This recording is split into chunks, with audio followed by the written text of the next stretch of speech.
Originaire de la province de la Lomami en République démocratique du Congo, le bishop Ejiba Yamapia est père de famille et il jouit d'une bonne éducation et instruction. Le bishop Ejiba Yamapia est détenteur d'une licence en leadership. Il est expert en matière de résolution des conflits et aussi un conférencier de renommée mondiale. Il s'est donné au Seigneur dès le bas âge. Très jeune, il s'engage dans les sacerdoces où il a bravé plusieurs étapes. D'abord, jeune prédicateur de l'évangile de Christ.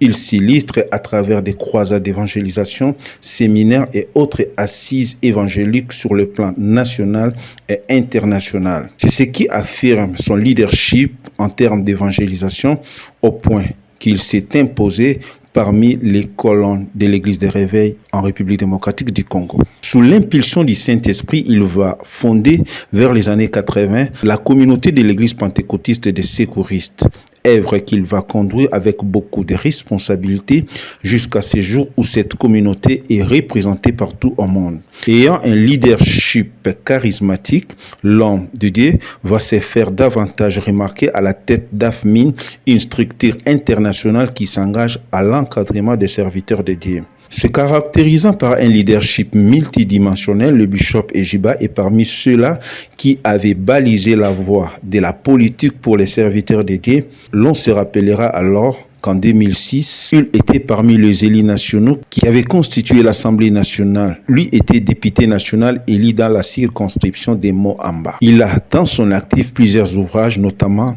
Les clés de succès, accroître et conserver son influence, très caractéristique de la force mentale d'un leader accompli et le mystère du point de contact. Son leadership s'est traduit par le fait qu'il est un homme de principes, assidu aux préceptes divins et respecté aux engagements, ennemi de l'échec. Il incarne un leadership incontesté au regard de son parcours. C'est un homme de situations difficiles. Le choix porté sur lui par le père de l'Église du Réveil du Congo tombe au point nommé, d'autant plus qu'il dispose des atouts moraux, spirituels et intellectuels pour relever le défi dont fait face l'Église des Réveils du Congo. En lui est ancrée la force de pacifier, unifier. Sans nul doute, son charisme influera pour l'ascension de l'Église des Réveils du Congo. C'est ainsi que nous disons bonne chance à l'archevêque président et représentant légal de l'Église du Réveil du Congo, son éminence Évariste Ejiba Yamapia.